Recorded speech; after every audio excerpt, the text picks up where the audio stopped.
Ja, mange tak. Det var en dejlig velkomst.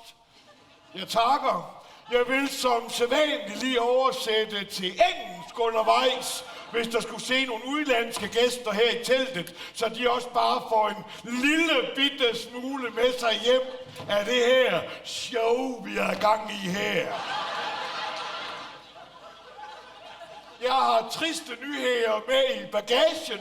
I have twice not hide one of my bagage. Og jeg kan jo lige så godt lade bumpen springe med det samme, og jeg kan jo lade bumpen springe med det samme. Det er simpelthen sådan, at jeg har fået konstateret, og nu kommer det, melallergi. I have got Constantine mild allergy. Og det betyder, at jeg må aldrig røre ved brød mere. I will never røre brød any longer. Det er en personlig tragedie. That's a personal tragedy. Og jeg godt tænke mig lige at skrue tiden tilbage til 2010, den 9. november, hvor jeg siger derhjemme, I would like to turn time back to back. Der ser jeg klokken cirka 8:15 med mit morgenbord.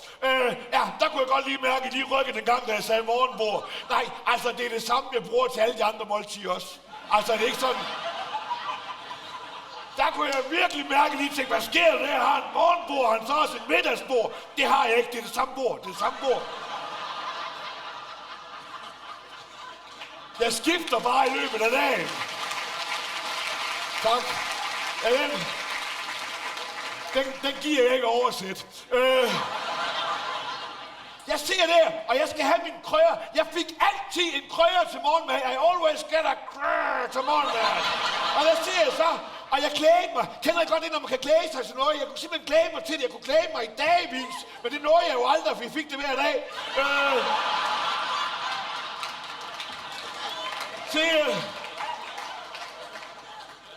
Men I kender godt det, når man glæder sig så meget til noget, at man ikke kan vente. Man kan ikke vente. Altså, når man tager ned her, så stedet på barnet, så går man den i møde. I kender ikke godt det, når den ligger nede på tallerkenen. Så kan du lige komme ned, eller hvad?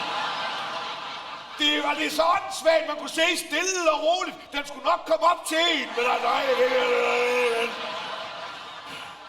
Jeg er meget slemt til den. Der var faktisk en gang, der glemte jeg simpelthen at få hånden ind, så der går jeg lige ned i den, mand. Jo. Kraftedeme, jo. Det kostede mig 2 timer og 10 minutter på skadestuen. Og det er altså lang tid med en krøjer på næsen at se det. I sit 2 hours and 10 minutes on the skate star with a krøjer on my nose.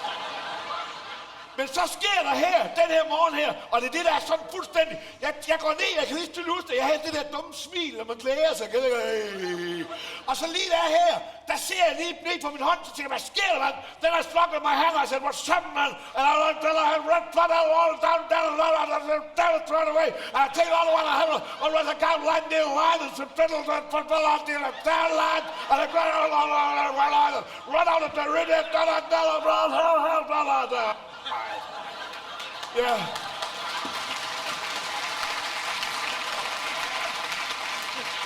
Ja, jeg oversat bare lidt forud, så... Det, der sker, det er, og det er kun for dem, der ikke lige forstod engelsk,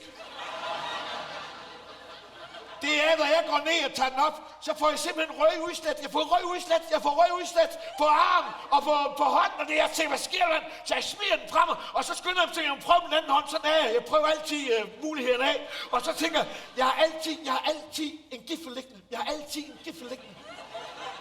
Og det er faktisk et råd, jeg gerne lige vil give videre her i aften. Ha' altid en giffel liggende.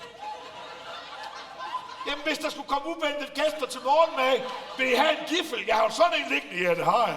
Altså, jeg har ret mange liggende, for jeg har aldrig haft uventet gæster til morgenmad. Så det er en anden historie.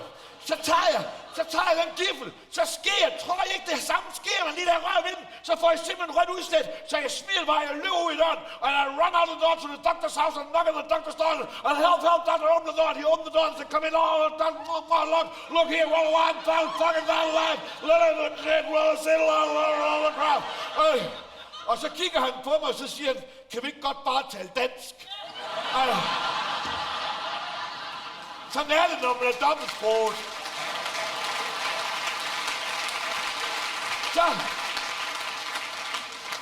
Så siger han, det der, har du rørt ved brød den her morgen? Ja, det har jeg. You have rørt ved brød? Yes, I have. Okay. Så kigger han på mig, og så siger han, det der, det er melallergi. That's a smile allergy. Og jeg kan godt love, at det var så hele min verden, den styrte i gruppen.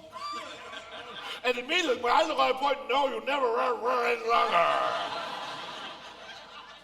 Så svarede han på engelsk. Det har jeg aldrig tænkt på før. Men,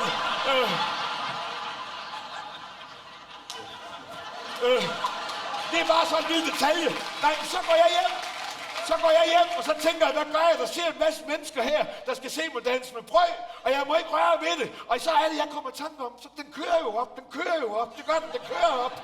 Selv i tragediens stund, der kører den. It run up in the tracker start, run. Så kom jeg i tanke om, da jeg var et stor dreng, altså næsten voksen, der var jeg meget interesseret i kød, altså specielt svinekød. Jeg samlede faktisk på den svinekød på et tidspunkt. Så jeg har kreeret til jer her i aften en svinekotelet-dans. Den første i Danmark. I have made a swine kotelet dance, the first in Danmark. Tak skal I have.